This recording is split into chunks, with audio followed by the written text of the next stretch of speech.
Hi all, welcome back to my channel. இன்றைக்கி நம்ம பார்க்க போகிற ரெசிபி வந்து சுவியம் தான். ஒவ்வொரு ஊரில் ஒவ்வொரு பேர் சொல்லுவாங்க. சுயம், சுழியம் அந்த மாதிரிலாம் சொல்லுவாங்க. நாங்கள் வந்து இதை சுவியம் தான் சொல்லுவோம்.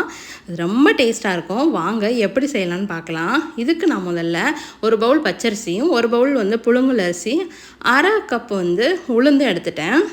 ஒரு சிலர் வந்து இது வந்து மைதா மாவில் வந்து சுவியம் வந்து செய்வாங்க. இந்த மாதிரி ஒரு டைம் வந்து நீங்கள் ட்ரை பண்ணி பாருங்கள். ரொம்ப டேஸ்ட்டாக இருக்கும். நல்லா வந்து கிறிஸ்பியாக இருக்கும். வெளியில் மைதா மாவில் வந்து கிறிஸ்பினஸ் வந்து கிடைக்காது. இதில் வந்து நல்லா கிறிஸ்பியாக இருக்கும் வெளியில். இதை வந்து நான் ஊற வச்சுட்டேன். ஒரு 4 மணி நேரம் நல்லா கழுவி ஊற வச்சுருங்க. இது வந்து நல்லா வந்து ஊறிடும் சீக்கிரம். இப்போ ஊறிடுச்சு. நம்ம வந்து இதை நம்ம ஜார்லேயே போட்டு ஆட்டிடலாம். நான் கம்மியாக தான் போட்டிருக்கேன். நல்லா நைஸாக வந்து ஆட்டி ஒரு பாத்திரத்தில் வந்து மாற்றி வச்சுக்கோங்க. இப்போ உள்ள ஸ்டஃபிங்க்கு வந்து நம்ம ரெடி பண்ணிடலாம். பச்சை பயிறு தான் நான் எடுத்திருக்கேன்.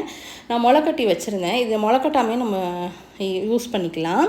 இதை வந்து நல்லா வறுத்துட்டு குக்கரில் ஒரு 6லேருந்து 7 விசில் வச்சிங்கன்னா நல்லா வந்து வெந்துடும்.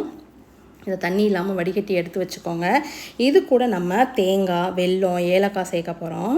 இப்போ வந்து பச்சைப்பயிறு வந்து நல்லா ஓரளவு பிணைஞ்சிட்டு இது கூட தேங்காயும், அரை கப்பு தேங்காய் நான் சேர்த்துருக்கேன். 1 கப் நிறையா வந்து வெல்லம் சேர்த்துருக்கேன். அரை டீஸ்பூன் வந்து ஏலக்காய் தூளும் சேர்த்துருக்கேன். இதை எல்லாத்தையுமே நல்லா பிணைஞ்சு நீங்கள் உருண்டை பிடிச்சி வச்சிட்டிங்கன்னா மாவில் முக்கி போடுறதுக்கு ரொம்ப ஈஸியாக இருக்கும். அந்த டைம் வந்து வேலை கொஞ்சம் அதிகமாக தெரியும். இப்போ வந்து நான் உருண்டை ஃபுல்லாக பிடிச்சி வச்சுட்டேன்.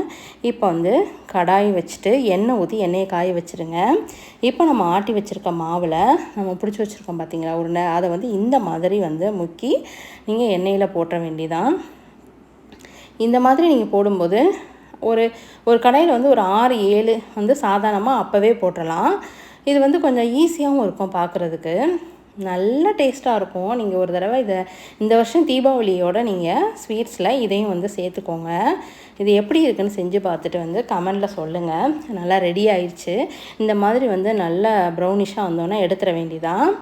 வெளியில் நல்லா மொறுன்னு இருக்கும், உள்ளே வந்து நல்லா பஞ்ச் மாதிரி இருக்கும். ஒன்று டேஸ்ட் பண்ணி பார்க்கும்போதே வந்து ஒரு பிளேட்டில் உள்ள எவ்வளோ இருந்தாலும் பார்த்தாது, அந்தளவுக்கு நல்லா டேஸ்ட்டாக இருக்கும். நீங்களும் செஞ்சு பார்த்துட்டு கண்டிப்பாக எனக்கு கமெண்டில் சொல்லுங்கள். இது வரைக்கும் நம்ம சேனலை வந்து சப்ஸ்கிரைப் பண்ணாதவங்க சப்ஸ்கிரைப் பண்ணிக்கோங்க ஃப்ரெண்ட்ஸ். தொடர்ந்து சப்போர்ட் பண்ணுங்கள். ஃப்ரெண்ட்ஸ் அண்ட் ஃபேமிலிக்கும் ஷேர் பண்ணுங்கள். தேங்க்யூ.